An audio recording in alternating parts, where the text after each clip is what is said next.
Hello, Vijupadi. Welcome back to LPU Always for You. I am Nandini, and we are today going to begin IP IP का class 12th का syllabus on YouTube for free on my channel, and this channel will definitely help you because we are going to provide you all the chapters at one place. मतलब सारे chapters आपको एक ही जगह पे मिल जाएंगे, यानी कि yes you heard me right, आपको सारे के सारे चैप्टर्स की प्लेलिस्ट मिलेगी। फिर उसके बाद हम रिविजनरी बैचेस भी लेके आएंगे जिसमें हम आपको रिविजन्स कराएंगे, और फिर उसके बाद कुछ सैम्पल पेपर्स। पर अभी के लिए हमारा मेन टारगेट क्या है कि हम आईपी के सिलेबस को कवर करें। तो इसमें सिर्फ 5 ही चैप्टर्स हैं, तो हम फटाफट से कर लेंगे। तो आज की वीडियो में मैं आपको सिर्फ और सिर्फ फर्स्ट चैप्टर जो हमारा माई सीक्वल है उसका फर्स्ट इंट्रो वीडियो कराऊंगी। मतलब पार्ट्स में जाएगा ये चैप्टर, क्योंकि ये चैप्टर थोड़ा लंबा है। तो ये चैप्टर बहुत इजी और बेसिक है, और ये काफ़ी स्कोरिंग है। ये 25 to 30 मार्क्स का आपके पेपर में आता है, तो काफ़ी ईजीली आप यहाँ पर स्कोर कर सकते हैं। तो सबसे बड़ी बात, मेन चीज़ ये होती है कि आपने +1 में भी किया होता है, तो मतलब बेस तो आपका +1 में ही बन चुका था। Okay children, so let's begin आज टुडे सेशन। तो आज का फर्स्ट चैप्टर जो है हमारा SQ है, यानी कि हम इसमें पूरी बेसिक से बातें करेंगे और बहुत मज़ा आएगा। और इसका जो प्रैक्टिकल पोर्शन होगा बच्चे, इसकी जो प्रैक्टिकल क्लास होगी वो हम एक हफ्ते में एक दिन रख लिया करेंगे, ठीक है। मतलब जैसे अगर आपको डेली बेसिस पे वीडियो मिल रही है, तो मैं आपको एक हफ्ते में एक दिन जो है प्रैक्टिकल की वीडियो अपलोड कर दूँगी, जिससे आप अपने प्रैक्टिकल को भी साथ साथ में कर सकते हैं। बट डोंट वरी, मैं आपको अगर आपके पास PC है या फिर लैपटॉप है, तो आप साथ साथ में मेरी वीडियो को देखते देखते प्रैक्टिकल कर सकते हैं। कैसे? आपको साथ में लैपटॉप खोलना है या PC खोलना है, फिर उसके बाद जैसे जैसे मैं आपको सिखाऊंगी वैसे वैसे करना है। आपको आउटपुट मिलेगा, जब आपको रिज़ल्ट सामने आएगा आपको और क्लियर मिलेगा, और क्लियरेंस होएगी आपकी, और आपको देखना आपका कॉन्फिडेंस उसमें कितना अच्छा चला जाएगा और आप उसमें एक्सपर्ट बन जाएंगे, ठीक है। तो चलो फर्स्ट से हम स्टार्ट करते हैं। इसको थोड़ा पतला करना चाहती हूँ मैं, थिकनेस, ठीक है। चलो, सबसे पहली जो चीज़ आज हम सीखेंगे वो है SQL की बेसिक डेफिनेशन। तो बेसिक डेफिनेशन तो आपने +2 में भी +1 में भी पढ़ी होगी। रिमेंबर SQL क्या होता है, फुल फॉर्म बताना इसकी। Anybody who knows the full form of SQL please comment down. दो ऐसा क्वेश्चन आपको +2 में तो नहीं पूछेंगे, बट आपका जर्नल नॉलेज, आपका कंसेप्चुअल नॉलेज, आपका बेसिक अंडरस्टैंडिंग ये डिमांड करता है। आपकी वाइवा के लिए ये इंपॉर्टेंट है जो आपका एंड में होगा। इसकी फुल फॉर्म क्या होती है बच्चे? स्ट्रक्चर्ड क्वेरी लैंग्वेज, ठीक है। स्ट्रक्चर्ड क्वेरी लैंग्वेज, तो ये आप अपने आप लिख लेना। और सबसे पहले नोट्स बनाना स्टार्ट करो साथ साथ में मेरे। सबसे पहले हेडिंग लिखनी है आपको, आपके चैप्टर का नाम। चलो, अब नोट्स मांगना मत, क्योंकि नोट्स में साथ साथ लिखवा रही हूँ, आपकी ड्यूटी है कि आपको लिखने हैं, ठीक है। चलो, सबसे पहले लिखोगे quarrying and SQL functions. Chapter का नाम लिखोगे, chapter 1 quarrying and SQL functions. और अब नीचे लिखोगे SQL। SQL क्या है मैंने आपको अभी बताया, स्ट्रक्चर्ड क्वेरी लैंग्वेज। ये लिखने के बाद आपको बताना है क्वेरिंग। क्वेरिंग क्या होता है, छोटा सा लिख लेना। क्वेरी मतलब कोई कमांड देना, जो कोई क्वेरी देना ताकि आप कोई डाटा रिट्रीव कर सको, right. So you can simply write here, query is a statement or a command passed to retrieve data, okay। इसमें बहुत सारे केसेस बन सकते हैं क्वेरी में, तो ये मैंने सिर्फ शॉर्ट के लिए लिखवाया आपको, ठीक है। बाद में ये मत बोलना मैम यहाँ पर और भी ये चीज़ें थी, तो ये जस्ट एक शॉर्ट फॉर्म है आपके नोट्स के लिए, ठीक है। नाउ यहाँ तक लिख लिया, क्वेरी लिख लिया, क्वेरी लिख लिया। चलो,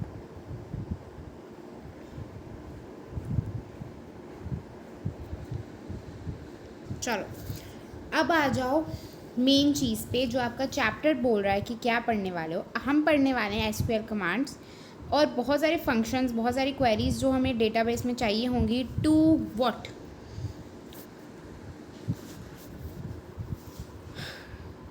to analyse the data, to manipulate the data, to populate the data and to retrieve the data as well. तो क्योंकि एक ऑर्गेनाइजेशन की अगर मैं बात करूँ, पर्टिकुलर ऑर्गेनाइजेशन की, कितने सारे काम होते हैं वहाँ पर। कोई चीज़ आई, कोई चीज़ गई, तो उसके लिए आपको बहुत सारी चीज़ें मेंटेन करनी पड़ती है। वैसे ही आपने अगर कोई भी, आप सपोज करो स्कूल की ऑर्गेनाइजेशन ही है, तो स्कूल में कोई बच्चा आया, कोई बच्चा गया, जिसने फ़ीस पे नहीं की, जिसने फ़ीस पे की, मंथली फ़ीस किसकी पेंडिंग है, ईयरली फ़ीस किसकी पेंडिंग है, तो इस तरीके की सारी चीज़ें कौन मेंटेन करता है? एक डेटाबेस। और वो डेटाबेस मैनेजमेंट कैसे आती है? यस, आपकी एक क्रिएशन पावर से। एक चीज़ बैक एंड पे काम कर रही होती है और एक चीज़ फ्रंट एंड पे काम कर रही होती है। बैक एंड मतलब जो आपको दिखेगा नहीं, पर उसका प्रोसिक्यूशन है। जैसे सपोज़ करो आपको कोई भी चीज़ फिल करते हो, आप कोई भी फॉर्म फिल करते हो, जैसे सपोज़ करो कोई एप्लीकेशन फॉर्म आया आपके पास, आपने उसको फिल किया, सपोज़ करो जॉब का ही था, आपने फिल किया, उसके बाद आपको OTP आया, वो OTP अपने आप थोड़ी ना आया, बैक एंड पे रिस्टोर है उसकी सारी इन्फॉर्मेशन कि यहाँ पर ये चीज़ मैंडेट है, जहाँ पे कॉलम पे स्टार लगा होता है वो आपको फिल करना ही होता है। क्यों? क्योंकि उस कॉलम पे फंक्शन ऐसा लगाया होता है। समझ आए?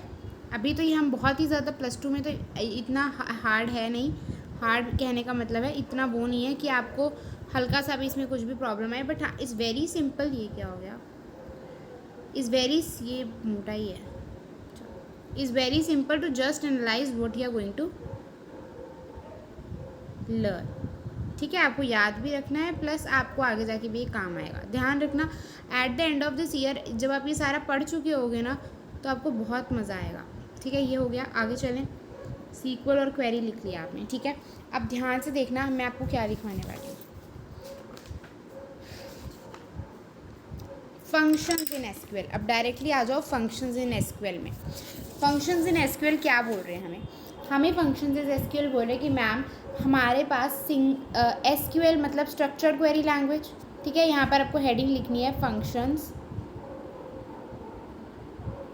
Of SQL.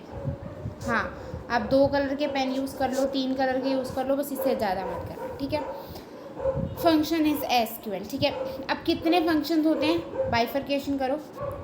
Single row function, multiple row function.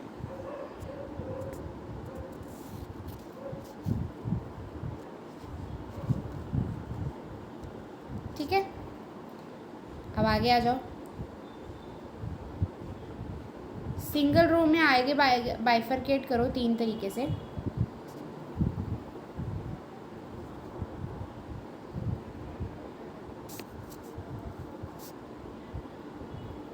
Numeric function, string function, date function. बेटा प्लीज़ पूरा लिखना। मैं पूरा इसलिए नहीं लिख रही हूँ क्योंकि यहाँ पर ना स्पेस इशू है। मैं आगे से ना एक अलग फॉर्मेट खोलूँगी जिससे शायद आपको इतनी दिक्कत ना आए और मुझे भी ना आए।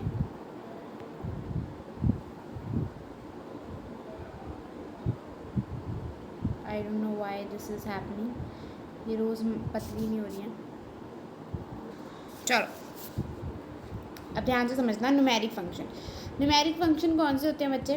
न्यूमेरिक फंक्शन के आगे बाइफरकेशन करना 3, पावर, राउंड, मॉड। रुक जाओ, आपको यहाँ पे ऐसे क्लियर नहीं होगा। इतना नोट कर लिया आपने यहाँ तक? ठीक है, यहाँ तक नोट कर लिया बच्चे? आई होप कर लिया। ठीक है, नेक्स्ट पेज पे आते हैं। चलो अब ध्यान से समझो। मैंने आपको बोला कि फंक्शंस लिखो। फंक्शंस, और एक तो ना ये बहुत मोटे हैं ये पेन्स। चलो हाँ ठीक है, फंक्शंस इन एसक्यूएल। ठीक है, अब फंक्शंस के नीचे आपको मैंने बोला 2 बाइफरकेशन करनी है। क्या? सिंगल रो एंड मल्टीपल रो। अब सिंगल रो कौन से होते हैं? पहले इन पे थोड़ी सी डिस्कशन कर लेते हैं। बेटे सिंगल रो फंक्शंस वो वाले फंक्शंस होते हैं जो हम किसी सिंगल रो पे ही अप्लाई कर सकते हैं। किसी सिंगल रो पे ही अप्लाई कर सकते हैं, मतलब हम उसको मल्टीपल रोज़ पे अप्लाई नहीं कर सकते। जैसे हमारे पास ये टेबल है तो हम इसको इसी एक पर्टिकुलर रो पे ही अप्लाई कर पाएंगे, मल्टीपल रोज़ पे ये नहीं अप्लाई होते। या आप सिंपल शब्दों में ये भी समझ सकते हो कि ये वाले जो होते हैं बेसिकली इनकी जो वो होती है ना कि ये मतलब कैसे वो करेंगे, तो इनका मेन चीज़ ये होती है कि ये सिंगल रो पे ही लगते हैं और इनका आंसर भी जो है वो सिंगल ही हमारे पास आता है। बट इसके बेसिस पे एक थोड़ी सी डिफ्रेंसिएशन, एक चीज़ आ जाती है क्या, कि जब हम सिंगल रो फंक्शन की बात कर रहे होते हैं ना, तो हमारे पास अगर हमारे पास टेबल सपोज करो नहीं भी बना हुआ तो भी हम सिंगल रो फंक्शन यूज़ कर सकते हैं डायरेक्टली विदाउट एनी टेबल। लेकिन मल्टीपल रो फंक्शंस को यूज़ करने के लिए हमारे को टेबल की पूरी फॉर्मेटेशन चाहिए होती है। सिंगल रो फंक्शन टेबल पे भी लगते हैं, लेकिन अगर बिना टेबल के भी यूज़ करना हो तो वो भी यूज़ हो जाते हैं डायरेक्ट फॉर्मेटिंग पे। तो ये आप प्रैक्टिकल साथ साथ में कर सकते हैं, क्योंकि ये इसके लिए आपको टेबल बनाने की कोई ज़रूरत नहीं है। जब हम प्रैक्टिकल पोर्शन पे आएंगे, जब मैं आपको बताऊंगी, तब आप अपना पीसी या लैपटॉप खोल देना, ठीक है। अब ध्यान से समझना, सिंगल रो फंक्शंस आगे 3 तरीके के होते हैं, ठीक है। इसकी बात कर लेते हैं। चलो, सिंगल रो फंक्शंस, ये क्या हो रहा है, सिंगल रो फंक्शंस मैंने बोला आगे 3 तरीके के होते हैं। पहला है न्यूमेरिक फंक्शन, ऐसा ही आपको फ्लो चार्ट बनाना है अपनी कॉपीज़ पे, string function and date function. इसके बारे में कुछ ब्रीफ लिखवाना होगा, वो मैं नीचे इसके की पॉइंट्स में लिखवाऊंगी, अभी आप ऐसे लिखो। न्यूमेरिक फंक्शंस में क्या है,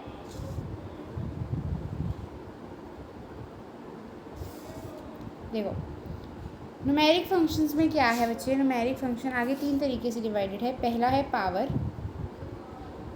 हम पहले न्यूमेरिक की ही बात करेंगे फिर आगे चलेंगे। फिर है राउंड, और फिर है मॉड, ठीक है। इस तरीके से बना लो, समझ आया। स्ट्रिंग और डेट की बाद में बात करेंगे। आज का जो हमारा लेक्चर है वो पर्टिकुलरली डेडिकेटेड ही क्या है, सिंगल रो फंक्शन के न्यूमेरिक फंक्शंस पे, ठीक है। आज के लेक्चर में इतना कवर हो जाएगा। अगले लेक्चर में मैं स्ट्रिंग और डेट इकट्ठे करा दूंगी। अगले लेक्चर में हमारा सिंगल रो फंक्शन ख़त्म, और उससे अगले लेक्चर में मल्टीपल रो फंक्शन ख़त्म हो जाएगा। फिर हम आगे डिस्कस करेंगे, ठीक है। मतलब कम से कम 3 लेक्चर्स लगेंगे इसको यहाँ तक कवर करने के लिए। तो पहले हम यहाँ पर फंक्शंस ही डिटेल में बात करेंगे, ठीक है। अब सबसे पहले आप अपना क्या कह सकते हैं, पीसी को खोल सकते हैं। चलो, पीसी को खोलना है तो खोल लीजिए, क्योंकि अब पीसी का काम स्टार्ट होने ही वाला है बस, ठीक है। तो हमने क्या बात की, सिंगल रो फंक्शंस क्या होते हैं, सिर्फ सिंगली किसी रो पे लगते हैं, सिंगली किसी रो पे लगते हैं। जैसे इनको स्केलर फंक्शंस भी बोला जाता है, इनका दूसरा नाम क्या है, स्केलर फंक्शंस है, ठीक है। Scalar functions, single row functions are applied on a single value and return a single value. हम इसको सिंगल रो पे ही लगाएंगे, सिंगल रो फंक्शन है ना, इसको लगाएंगे भी सिंगल रो पे, और हमारे को जो इनका रिजल्ट मिलेगा वो भी क्या होगा, सिंगल वैल्यू ही रिजल्ट होगी। मतलब हम सिंगल वैल्यू पे इसको यूज़ करेंगे और सिंगल वैल्यू हमें रिटर्न होगी। ये बहुत इंपॉर्टेंट है, तो इसको प्लीज़ प्लीज़ प्लीज़ नोट कर लें। सिंगल रो पे ही लगेगा और सिंगल ही वैल्यू आएगी वापस। मतलब हम इसको अप्लाई भी सिंगल वैल्यू पे करेंगे और हमारे पास जो आंसर आएगा वो भी सिंगल वैल्यू ही होगी। इसको ही हम सिंगल रो फंक्शन बोलते हैं। I hope this is clear, ठीक है। अब सिंगल रो फंक्शन 3 तरीके के होते हैं, numeric, string and date. Numeric function की क्या खास बात है कि ये सिर्फ और सिर्फ इनपुट में नंबर्स ही लेता है। इसको जब हम इनपुट देंगे, कमांड देंगे, तो वो सिर्फ इनपुट ही देंगे, ठीक है। इनपुट ही इसके अंदर जाएगा, ठीक है। लेकिन आंसर कैसा आएगा हमारे को, आंसर भी इसका इनपुट, आंसर भी कैसा आएगा, इंटीजर ही आएगा, यानी कि आंसर भी जो है नंबर में ही आएगा। समझ आया। अब स्ट्रिंग फंक्शन की क्या खासियत है, स्ट्रिंग फंक्शन अपने आप में बहुत खास है। क्यों है ये भी बता देते हैं। स्ट्रिंग फंक्शन जो है वो कैरेक्टर और न्यूमेरिक वैल्यू एक्सेप्ट, बोलो एज नहीं करता। स्ट्रिंग फंक्शन मतलब अल्फ़ाबेट्स। तो स्ट्रिंग फंक्शन क्या करता है, कैरेक्टर्स जो होते हैं ना, कैरेक्टर्स उनको लेता है, यानी कि अल्फ़ाबेट्स को लेता है। अल्फ़ाबेट्स पता है ना आपको, जैसे स्ट्रिंग फंक्शन में हम जितने भी अल्फ़ाबेट्स होते हैं हमारे ABCD EFG, एप्पल, मैंगो, बनाना, पियर, ये सारी जो चीज़ें हैं ना वो हम स्ट्रिंग फंक्शन में डाल सकते हैं। स्ट्रिंग फंक्शन जो है अल्फ़ाबेट्स लेता है, कैरेक्टर लेता है, लेकिन जो उसका आंसर होता है, आउटपुट होता है, ये इसमें थोड़ा डिफरेंट है। आंसर जो होता है ना वो हमारे को न्यूमेरिक भी आ सकता है एंड स्ट्रिंग भी आ सकता है। मतलब कैरेक्टर्स में भी आंसर आ सकता है एंड न्यूमेरिक में भी आंसर आ सकता है स्ट्रिंग का, ठीक है। स्ट्रिंग के भी आगे बहुत सारे फंक्शंस हैं, मतलब बहुत सारे आप कह सकते हो कि जैसे न्यूमेरिक के ये 3 हैं, वैसे ही स्ट्रिंग के भी हैं, तो वो इजी हैं, बहुत इजी हैं। तो ये बहुत अच्छा टॉपिक है, यहाँ से जो है क्वेश्चन बनता ही बनता है, और क्यों नहीं बनेगा। आपकी जितनी भी क्वेरीज़ हैं, यहाँ से आप जो जितनी भी क्वेरीज़ बनाएंगे उसमें ये फंक्शंस तो यूज़ होंगे ही ना। ठीक है, अब डेट फंक्शन पे बात कर लेते हैं। डेट फंक्शन जो है वो इनपुट में क्या लेता है, इनपुट में वो डेट एंड टाइम की वैल्यूज़ लेता है, और रिटर्न क्या करता है, रिटर्न आपको न्यूमेरिक भी कर सकता है, स्ट्रिंग भी कर सकता है, डेट भी कर सकता है, और टाइम भी कर सकता है। कुछ भी रिटर्न कर सकता है आउटपुट में, लेकिन लेगा क्या इनपुट में, सिर्फ और सिर्फ डेट एंड टाइम वैल्यूज़। अब ध्यान देना, बच्चे कहेंगे मैम ये क्या डेट टाइम क्या इनपुट आउटपुट लगा रखा है। बच्चे आपको धीरे धीरे समझ आएगा, अभी तो आपका क्लास स्टार्ट हुआ है, आज फर्स्ट लेक्चर है, एक ही लेक्चर में मैं आपको इतना सारा नहीं बता सकती कि आपको समझ ही ना आए। ठीक है, चलो इतना समझ आया। आज की वीडियो का मेन टारगेट है ये न्यूमेरिक वाले काम करना, तो चलिए इसको स्टार्ट करते हैं। ये फ्लो चार्ट और ये ऊपर वाला जो नोट मैंने बनाया ये सब ने लिख लेना है। फंक्शन ऑफ एसक्यूएल ये नीचे वाला से देख लेना। अभी ये चीज़ क्लियर हो गई जिस बच्चे को, तो बस वो ठीक है मेरे लिए। इसमें एक नया पेज ऐड नहीं कर सकते। वेट अ मिनट, चलो ठीक है। सबसे पहले हम बात कर लेते हैं किसकी, न्यूमेरिक फंक्शन की। ठीक है, तो न्यूमेरिक फंक्शन की हम बात कर लेते हैं। न्यूमेरिक फंक्शन में बच्चे हमारे पास 2 तरीके के, मैंने आपको बताया 3 तरीके के फंक्शंस होते हैं। न्यूमेरिक फंक्शन 3 तरीके के होते हैं। कौन कौन से बताए, पावर बताया। ठीक है, पहले पावर की बात कर लेते हैं। पावर के बाद आपको राउंड ब्रैकेट लगाना है। ठीक है, ठीक है। जब भी मैं किसी पावर मैथ में आ जाओ, जब भी मैं बोलती हूँ कि किसी चीज़ की पावर करो, तो मतलब जैसे सपोज करो मैंने बोला 2⁻6, इसका क्या मतलब है, इसका मतलब है मैम 2⁻6 करके आपको 64 आंसर दे देंगे, इसका तो यही मतलब है।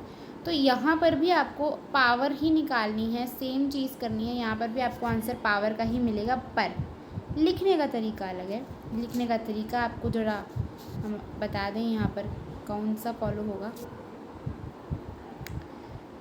थोड़ा सा मुझे इसको थिकनेस को बढ़ाना पड़ेगा। चलो ठीक है, तो इसके लिए आपको सबसे पहले स्टेटमेंट लिखनी होती है सिलेक्ट। ठीक है, आगे लिखना होता है पावर, ब्रैकेट में लिखना होता है 2 और 6। इसका मतलब है जो फर्स्ट में लिखा गया है उसकी वो आपको बेस में रखना है, और जो सेकंड में लिखा गया वो आपकी पावर है। ठीक है, जो फर्स्ट में लिखा गया उसका बेस, और जो सेकंड में लिखा गया वो उसकी पावर बन जाएगा। ठीक है, ये फॉर्मेट होता है ये। और इसके बाद हमारा मेन सेमीकोलन, जो हमेशा आएगा ही आएगा, सेमीकोलन। ठीक है, सेमीकोलन नहीं भूलना।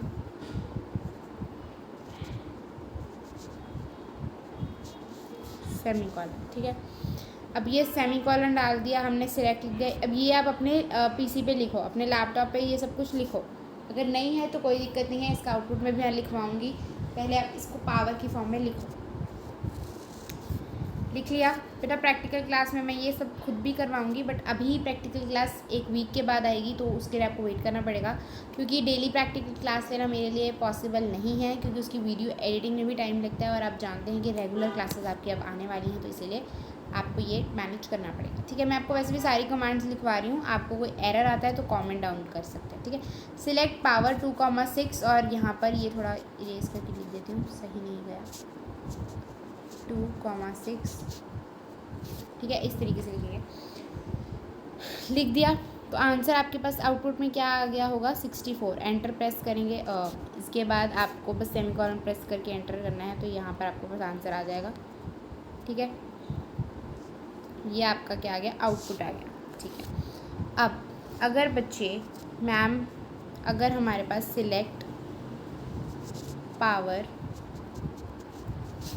2 का पावर 5 है, या मैम ये सब छोड़ो, 2 का लगे हुए हो आप,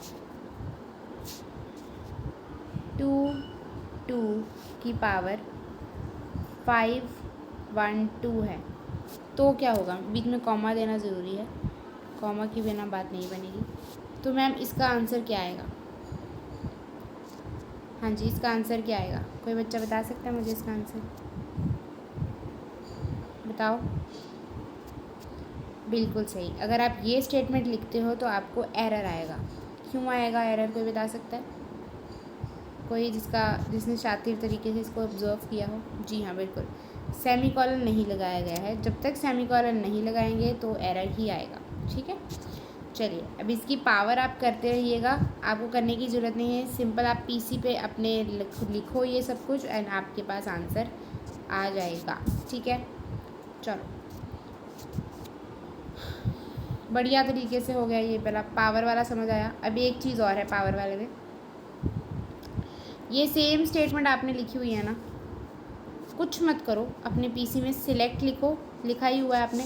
ये पावर के बाद जो ये ई आ रहा है ना, इसको काट दो, सिंपल लिखो पाओ, POW, और ये ब्रैकेट्स भी हैं। ब्रैकेट में लिखो 22,512 और सेमीकोलन और एंटर प्रेस करो, तो आपके पास क्या आएगा? सेम आंसर आया। क्यों आया? ये आपको ये बताने के लिए था कि पावर लिखो या पाव लिखो, दोनों ही वर्क करते हैं। ठीक है, क्या क्या क्या मैंने बोला? मैंने बोला कि आप पावर लिखो या पाव लिखो, one and the same thing. यहाँ तक क्लियर हो गया? ऊपर भी कोई डाउट है? मैं आपको सेशन के एंड में सारा रिवाइज़ कराऊंगी जो भी मैंने पढ़ाया है, तो उसकी टेंशन मत लेना। ठीक है, आपको बस समझ आना चाहिए। ठीक है, आई होप आ ही रहा होगा अभी तक तो। ठीक है, अब आ जाओ राउंड पे। ये बहुत इम्पॉर्टेंट है, बहुत इम्पॉर्टेंट है, क्योंकि ये बहुत ज़्यादा ही इम्पॉर्टेंट है। चलो राउंड पे आ जाओ। इसके लिए हम राउंड के लिए भी नया पेज ऐड कर लेते हैं। ठीक है,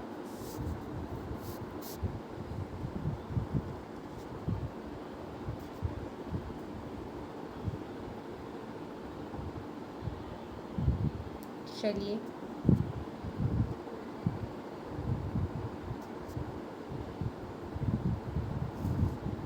हेडिंग लिखेंगे राउंड।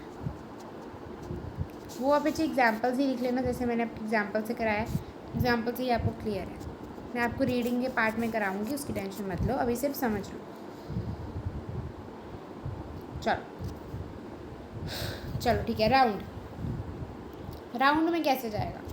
राउंड में भी आपको कुछ नहीं करना बच्चे, सिंपल लिखना है सिलेक्ट, क्योंकि ये सिंगल रो फंक्शन है, तो इसके लिए आपको कोई टेबल की भी ज़रूरत नहीं है। सिंपल आपको लिखना है सिलेक्ट के बाद आप क्या लिखेंगे? राउंड। ठीक है, राउंड के बाद लगाएंगे ये ब्रैकेट। सपोज करो मैंने लिख दिया 2912.564,1 और सेमीकोलन। अब इसका क्या मतलब है? एनीबडी इंटरेस्टेड, जिसको पता हो इसका मतलब? चलो सुनो फिर। राउंड मतलब आपको ये नंबर राउंड ऑफ होके मिलेगा। राउंड ऑफ मतलब क्या होता है? जैसे सपोज करो मैंने लिखा 5.5, तो आप मुझे बोलते हो मैम मेरे 6 नंबर आए हैं। क्यों? क्योंकि आपको पता है कि 5.5 का क्या मतलब होता है? 6 ही हो गया एक तरीके से। जब पॉइंट के बाद 5 से बड़ा नंबर आ जाए तो हम उसको क्या ट्रीट करते हैं? जब पॉइंट के बाद बड़ा नंबर आ जाए 5 से, तो हम उसे क्या ट्रीट करते हैं कि इसके अगला नंबर लेंगे, यानी कि 6 राउंड ऑफ करेंगे, अगर लास्ट में हमें पॉइंट्स नहीं चाहिए, है ना? ठीक है, राउंड ऑफ भी कुछ ऐसा ही है, लेकिन राउंड ऑफ में क्या है? आपको मिलेगा ऑप्शन कि आप पॉइंट के बाद 1 डिजिट रखना चाहते हो, 2 रखना चाहते हो कि नहीं रखना चाहते। ये तो है मेरा नंबर पूरा का पूरा पॉइंट वाला। ठीक है, यहाँ पॉइंट है, यहाँ पे पॉइंट है, बस ये एक तो ना यहाँ पे थोड़ी सी इशू ही है। लिखती मैं कहाँ हूँ, आता वो कहाँ है। ठीक है, तो 0.564,1, ये कॉमा नहीं है, रुक जाओ, 2912.564,1 सेमीकोलन। अब ध्यान से समझना, ये पूरा का पूरा जो नंबर है 4 तक, वो एक पॉइंट नंबर है, डेसिमल नंबर है। कॉमा डाल के मैंने 1 लिख दिया। ये कॉमा डाल के 1 लिखने का क्या मतलब आता है बच्चे? इसका मतलब ये है कि आपका जो ये 1 है ना, ये वाला 1 जो है, ये बेसिकली क्या सिग्निफाई कर रहा है कि मुझे पॉइंट के बाद 1 डिजिट चाहिए। एक डिजिट मेरा पॉइंट के बाद आना चाहिए। ठीक है, ये स्टेटमेंट पूरी की पूरी आप अपने पीसी पे लिखो।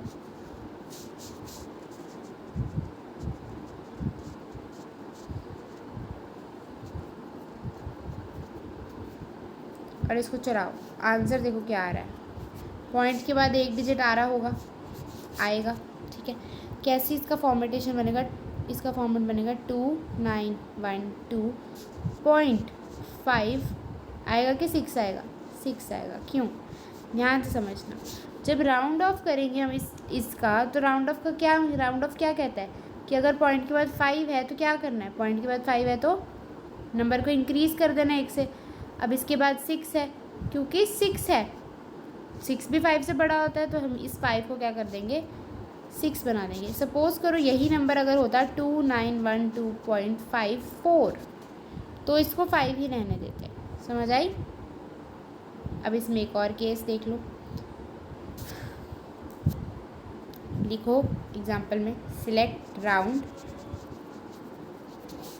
29.7, -1। अब -1 क्या करेगा,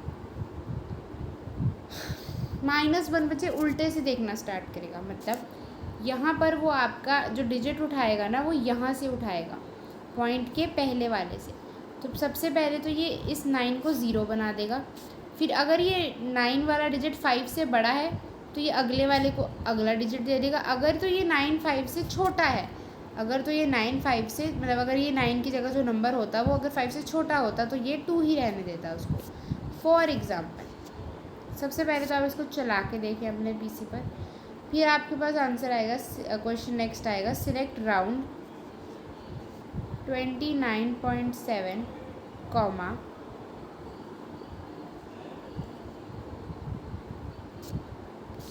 21.7, -1। तो इस केस में आंसर 20 आएगा।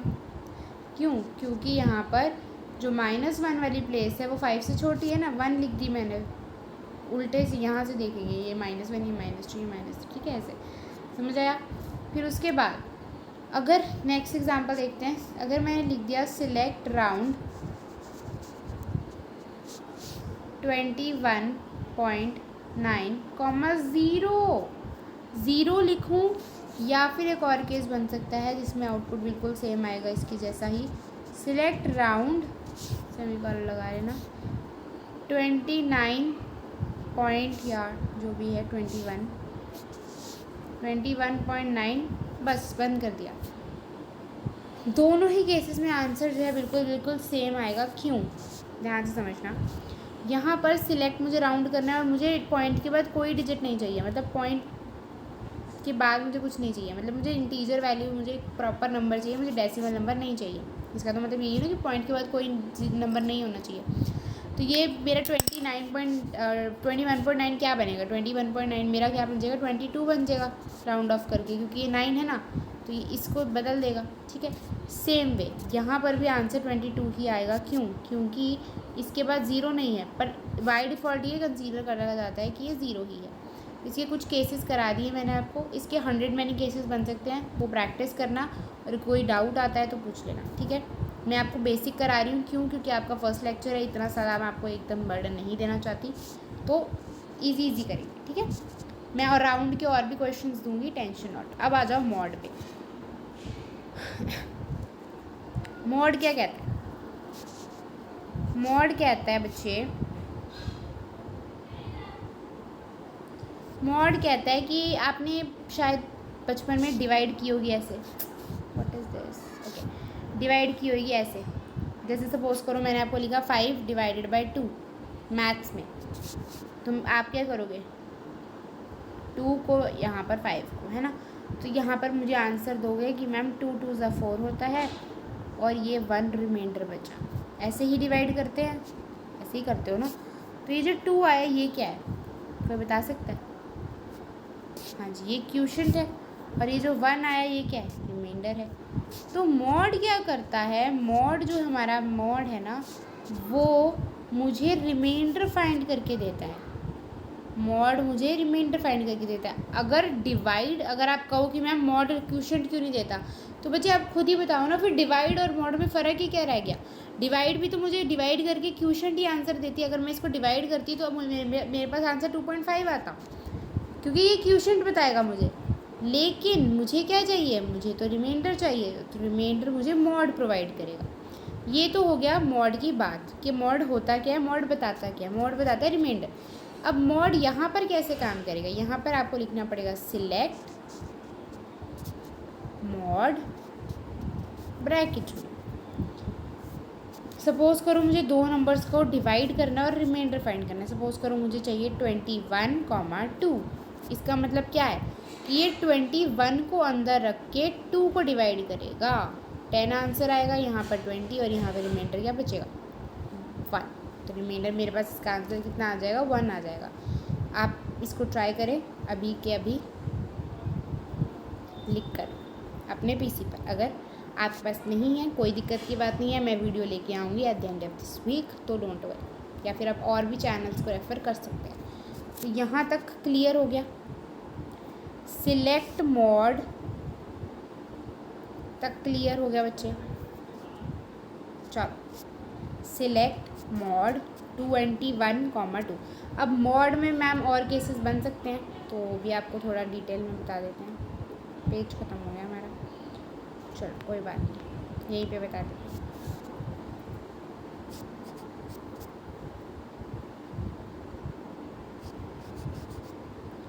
मॉड मैंने आपको बताया कि डिवाइड करके मुझे रिमाइंडर प्रोवाइड करता है। इसके ब्रैकेट में आप लिख लेना रिमाइंडर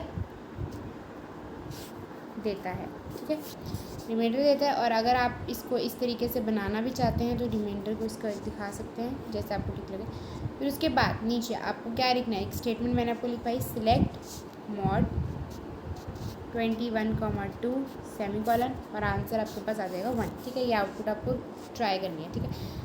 अगर मैं लिखती हूँ सिलेक्ट मॉड 30,10, इसका मतलब 30 अंदर है 10 बाहर है, इसका तो यही मतलब हुआ। तो आप कहोगे मैम तो इसका आंसर कितना आ गया, इसका मॉड कितना आ गया 0। समझ आया, ऐसे भी क्वेश्चन आ सकता है, तो इसमें भी कोई दिक्कत की बात नहीं है। इतना क्लियर हो गया बच्चे, ये यहाँ तक सबको क्लियर है, ठीक है।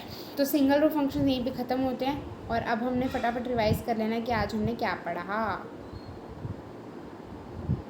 चलो जल्दी जल्दी से आपको रिवाइज करा देते हैं। सबसे पहले हमने पढ़ा कि एसक्यूएल क्या होता है, स्ट्रक्चर्ड क्वेरी लैंग्वेज। मतलब स्ट्रक्चर्ड क्वेरी लैंग्वेज ऐसी लैंग्वेज है जो आपको क्वेरी प्रोवाइड करती है, जिससे आप अपने डेटा को मैनिपुलेट कर सकते हो, रिट्रीव कर सकते हो, पॉपुलेट कर सकते हो, कुछ भी कर सकते हो अपने डेटा के साथ, और उस डेटा को बेसिकली इन्फॉर्मेटिव यूज़ पर्पसेस के लिए बना सकते हो। क्वेरी क्या करता है, क्वेरी एक ऐसी स्टेटमेंट या कमांड होती है जो आपको डेटा को रिट्रीव, मैनिपुलेट और पॉपुलेट करने में हेल्प करती है।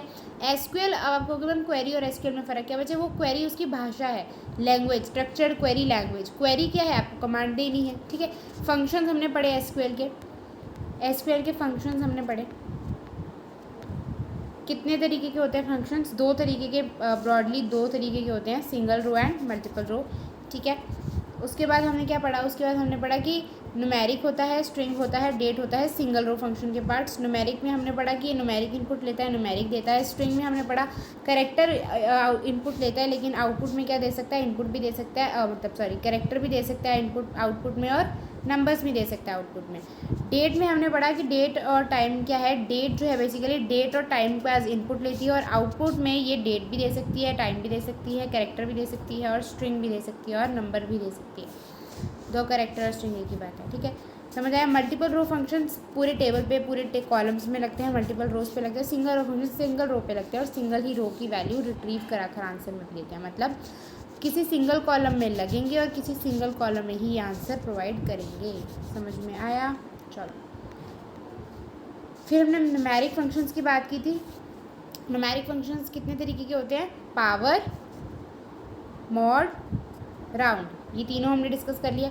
पावर क्या बोलता है कि बेटा मैं किसी भी चीज़ की पावर करके दे दूंगा, टाइम्स करके दे दूंगा, जैसे 3 × 3 आंसर आपको मिल जाएगा, ठीक है। आपको बस स्टेटमेंट में सिलेक्ट, पावर और ये सब लिखना है। आपको सबसे पहले तो जब आप MySQL खोलोगे वहाँ पर आपको डायरेक्टली ये स्टेटमेंट लिख सकते हो, चलेगी, ठीक है। चलो ठीक है, कोई डेटाबेस या कोई भी यूज़ डेटाबेस वाली जो कमांड्स आपने सीखी हैं वो अभी लिखने की ज़रूरत नहीं है, जब हम टेबल्स बनाएंगे तब हम लिखेंगे, ठीक है। फिर नेक्स्ट है सिलेक्ट पावर, और सिलेक्ट पावर में आपको बेसिकली एग्जांपल्स मैंने करा दी थी, ठीक है, बड़ी से बड़ी एग्जांपल यहाँ पे, और पावर की जगह पे पाव भी यूज़ कर सकते हो, चलता है, ठीक है। राउंड में हमने बात की थी कि किसी भी नंबर को राउंड ऑफ करके कैसे देता है, ठीक है, वो राउंड ऑफ करके आपको दे देता है।